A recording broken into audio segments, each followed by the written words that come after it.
because this may not be an energy problem. It may be a capacity problem. And until you understand the difference, you're going to keep trying to reset your way out of something that rest alone isn't designed to fix. So I have to ask you something. What if you've been calling yourself lazy when you're actually overloaded? There's a recent study released this year that says that 75% of workers are burnout right now.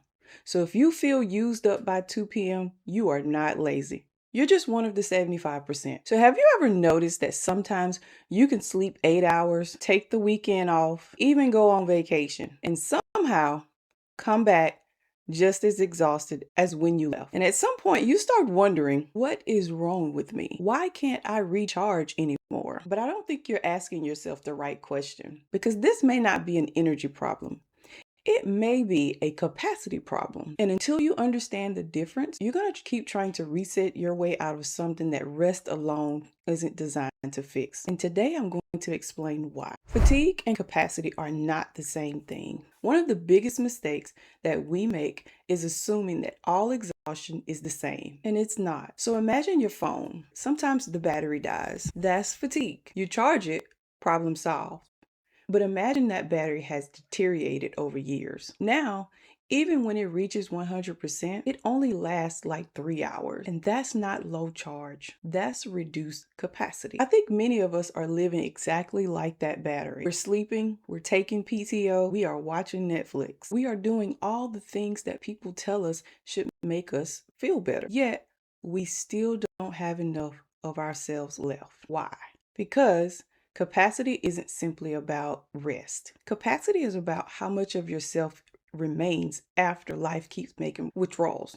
But stick around, because I'm going to help you identify the signs and provide a practical reset option, because we should not be running on fumes every single day.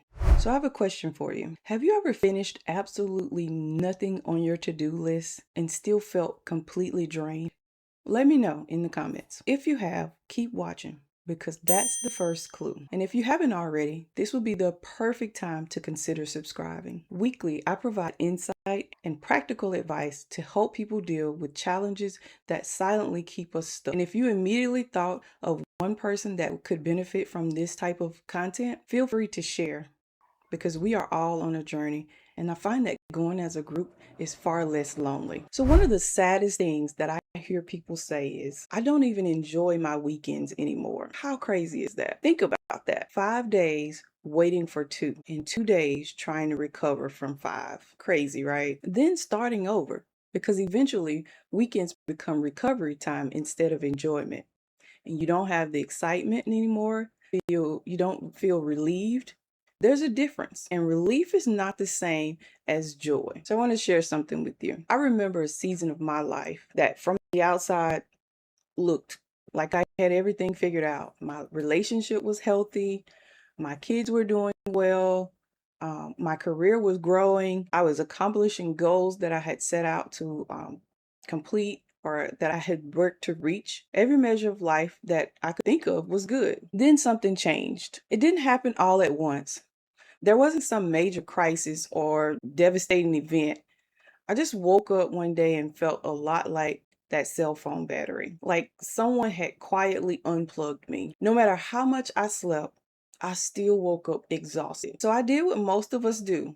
I told myself I just needed a little more rest. So for the first couple of weeks, I slowed down when I could. I tried going to bed earlier. I stopped adding new commitments to my calendar. And I kept waiting for that feeling of relief to show up, and it never did. That was the part that was confusing to me. If I was getting more rest, why did I still feel like I had nothing left to give? I started wondering if something was wrong with me. And then I asked myself a question that I had never considered before. What if the problem isn't that I'm tired? That question changed everything for me, because I finally realized that I hadn't been running on empty because I needed more rest. I'd been spending every ounce of trying to be the perfect wife, the perfect mother, the dependable friend, the reliable leader, and the person that everyone could count on. I had become so committed to caring everyone else that I had quietly stopped caring for myself. And in that moment, I realized something that I'll never forget. I wasn't just tired, I had lost my capacity. And you may be in a similar situation right now, and that's okay, because you are in the right room for change. I can tell you now that it's amazing the changes that we have access to by simply being aware of our current state. And I am committed to helping you identify the patterns and make the necessary shifts. So come on, insiders, we have work to do. So let's talk about capacity leaks. Most people think big events drain us, when sometimes it's the invisible leaks. Imagine carrying a bucket full of water. The problem isn't always how much water you're carrying. Sometimes the bucket has holes, causing you to need more water. And that's what a capacity leak looks like. It could be as simple as constant decision making, emotional labor, being someone's safe place, conflict avoidance, people pleasing, or even perfectionism. Every one of those is quietly draining your capacity, even while you're sitting still. This is why you can feel exhausted after a day of meetings without lifting anything heavier than that laptop. But stick with me, because we are going to pour into cups without leaks that can actually be filled for overflow. So let's talk about what your brain thinks when you're in survival mode. Survival mode isn't always dramatic. Sometimes survival looks successful. You meet deadlines, you smile, you perform, you answer emails, you show up, and everyone thinks you're fine. Meanwhile, your nervous system never gets the message that it's safe to stop scanning for the next assignment. The body doesn't get the chance to distinguish the difference between a charging lion and 20 emails if both trigger the same chronic stress. So I have to ask you something. What if you've been calling yourself lazy when you're actually overloaded? Let that question sit with you for a moment. The difference between rest and recovery has a couple of distinctions. And here's some. Rest removes demands. Recovery rebuilds capacity. Those aren't automatically the same. You can remove demands without restoring yourself. I'll give you an example. Watching TV while worrying, scrolling social media while comparing yourself, sleeping while emotionally carrying someone else's expectation. Here's my favorite. Taking a vacation while checking work email. Those things feel like rest, but they don't always create recovery. But here are 3 signs your capacity is probably depleted. Sign 1, small problems feel enormous. I'll give you an example. When that one item is out of stock at the grocery store and you feel like the whole day is just completely distraught. Sign 2, things that you once enjoyed now feel like work. Maybe it was a project or a hobby that you once had. Sign 3, everything feels urgent, not because it is, but because your internal reserve is empty. And this is why I teach sovereignty. Not because I want you to become more productive, but because I want you to stop measuring your worth by how depleted you're willing to become. The goal isn't to squeeze more out of yourself. It's to stop living as though every ounce of you belongs to someone else. Capacity is one of the greatest forms of stewardship. So now let's talk about the practical reset. Instead of ending with a checklist, I want to invite you to a time of reflection. This week, I want you to not ask yourself, how can I get more done?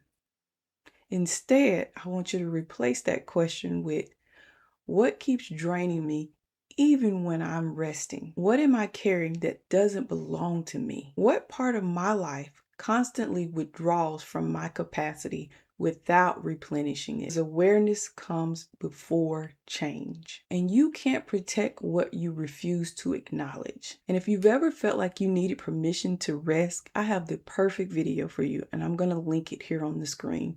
And it's where I share practical tips to help those of us that struggle with letting things go. Now, if you felt this conversation resonated with you, I want you to leave one word in the comments. Not a paragraph, just one word. Tell me what has been quietly draining your capacity, because chances are someone else reading that comment has been carrying that exact same thing.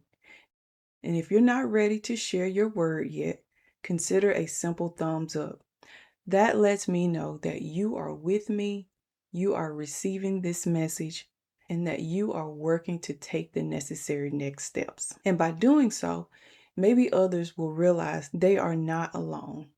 And that's my mission, for us to all know that we do not have to take this journey on alone. And if this is the kind of conversation that you've been looking for, subscribe and join us back here each week. Also consider watching this other video on the screen to keep identifying strategies to support your journey. We're not just chasing success, we're learning how to build lives we actually have the capacity to live and enjoy. Until next time, protect your peace, honor your capacity, and give yourself permission to be human. Thank you for watching. Bye for now.